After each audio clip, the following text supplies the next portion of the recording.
Khanewal model agriculture farm की इफ्तिताही तकरीब के मौके पर army chief general Asim Munir ने शुरा से खिताब में कहा कि पाक फ़ौज को अपनी कौम की खिदमत करने पर फ़ख्र है। फ़ौज अवाम से और अवाम फ़ौज से है।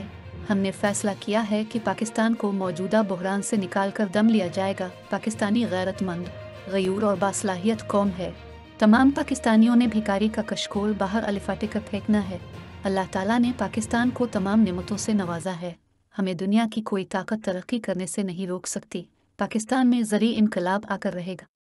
उनका मज़ीद कहना था कि हम इस मॉडल फार्म की तर्ज के जदीद फार्म बनाएंगे जिससे छोटे किसान को फ़ायदा होगा और ग्रीन अनिशिटो का यह दायरा कार पूरे पाकिस्तान में फैलाया जाएगा। रियासत माँ की तरह होती है।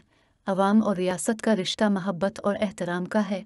सिक्योरिटी और मईशत का चौली दामन का साथ है।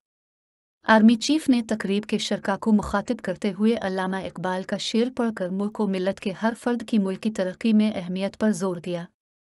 आर्मी चीफ ने अल्लामा इकबाल का शेर पढ़ा कि अफराद के हाथों में है अक़वाम की तकदीर, हर फर्द है मिल्लत के मुक़द्दर का सितारा।